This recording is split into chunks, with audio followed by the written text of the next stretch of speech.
हाँ जी, grammar first chapter sentence. What is sentence? This chapter says a sentence is a group of words that makes a complete sense. Sentence शब्दों का समूह होता है जो एक पूर्ण बोध कराता है, जो पूरी तरह से समझ में आता है, कंप्लीट सेंस बनाता है. यानी कि शब्दों का समूह है जो पूरी तरह समझ में आता है. जैसे कि ये शब्दों का समूह है, ये समझ में आ रहा है ना, ये क्या कह रहा है. The Ganga is a Holi river. Ganga एक पवित्र नदी है. ये हमें समझ में आ रहा है कि ये क्या कह रहा है. ये पूरी तरह एक कंप्लीट बोध है, कंप्लीट सेंस है, भावना है. ये हमें समझ में आ रहा है कि ये क्या कह रहा है. इसमें कई शब्द हैं, ये शब्दों का समूह है. अब करें काइंड्स ऑफ सेंटेंसेस. सेंटेंस के प्रकार. यहाँ पर ये सेंटेंस जो 4 प्रकार के दिए हैं, सेंटेंस 4 प्रकार के होते हैं. ये सारे सेंटेंस जो है वो बाई एक्शन है, कार्य के आधार पर ये सेंटेंस के 4 प्रकार दिया है. इसके अलावा भी 4 प्रकार के सेंटेंस होते हैं: सिंपल, कंपाउंड, कॉम्प्लेक्स और कंपाउंड कॉम्प्लेक्स. वो सारे जो प्रकार होते हैं वो क्लॉज के आधार पर होते हैं, किस प्रकार के क्लॉज हैं उसमें और कितने क्लॉज हैं. Types of clause and number of clause, उसके आधार पर हम उसको सिंपल कहते हैं, कंपाउंड कहते हैं, कॉम्प्लेक्स कहते हैं और कंपाउंड कॉम्प्लेक्स कहते हैं. लेकिन हमें यहाँ पर एक्शन के आधार पर पढ़ना है.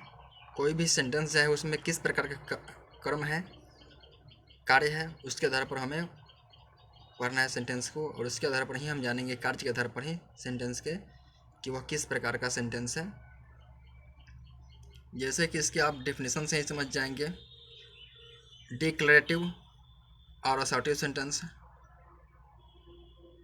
घोषणात्मक वाक्य, कथनात्मक वाक्य.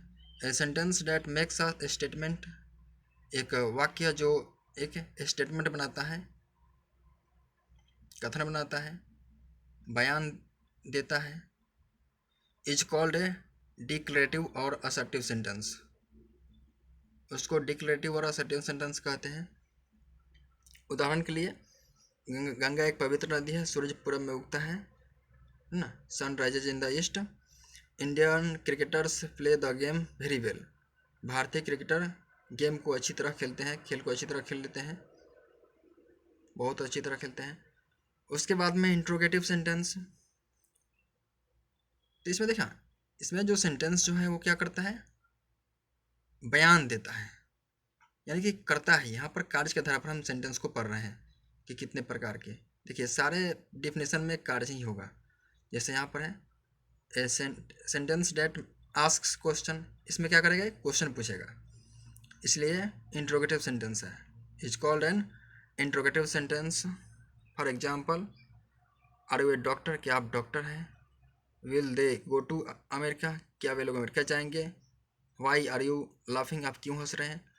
तो यहाँ पर जो है sentence, a sentence that asks a question is called an interrogative sentence. लेकिन वहाँ पर जो है, जब हम by clause, number of clause and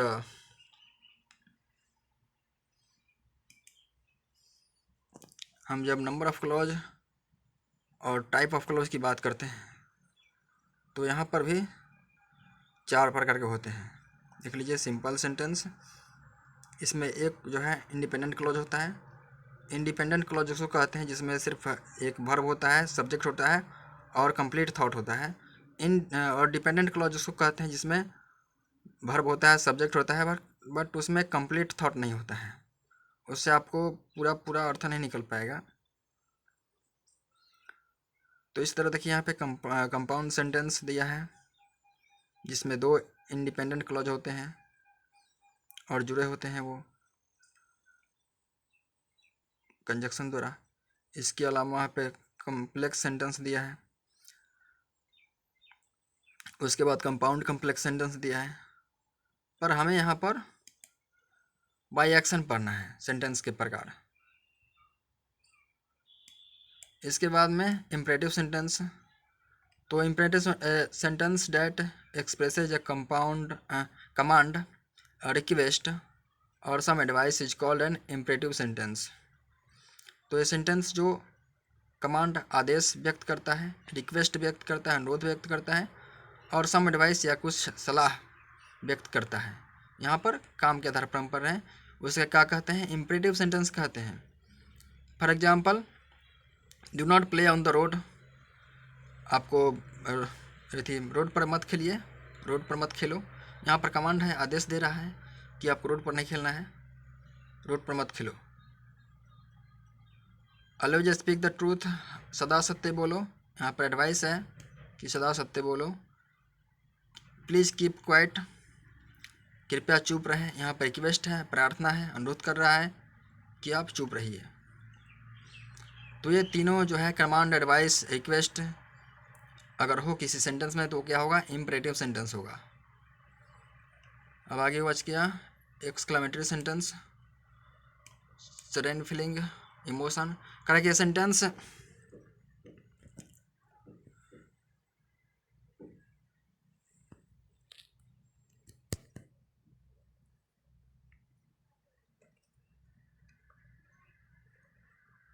A sentence that expresses a certain feeling or emotion is called exclamatory sentence।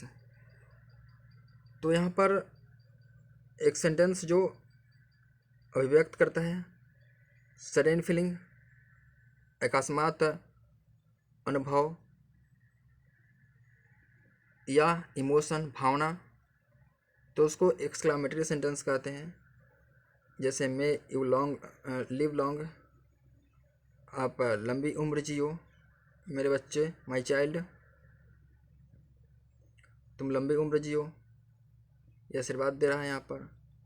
तो ये जो है अचानक से उसने प्रणाम किया और उसने ये कहा कि लंबी उम्र जियो। अल्लाह शताक्षी इज डेड, शताक्षी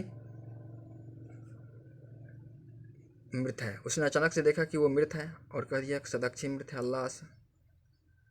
यहाँ पर दुख व्यक्त कर रहा है। हेलो हु इज स्पीकिंग, तुरंत किसी ने फ़ोन किया और बात कर रहा है, उसे पता करना है कौन बोल रहा है। उसने पूछ रहा है कौन बोल रहा है, हेलो हु इज स्पीकिंग, कौन बोल रहा है। तो इस तरह से यहाँ पर सब में एक्सक्लामेशन मार्क लगा हुआ है।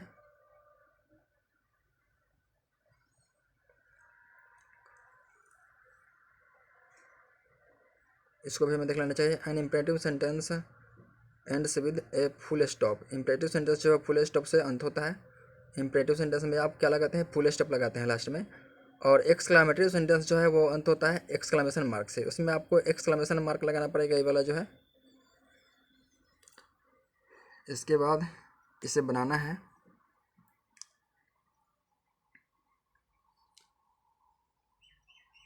इसका आपको PDF मिल जाएगा।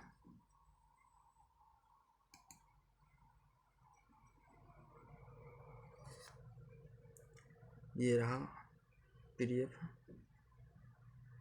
इसका।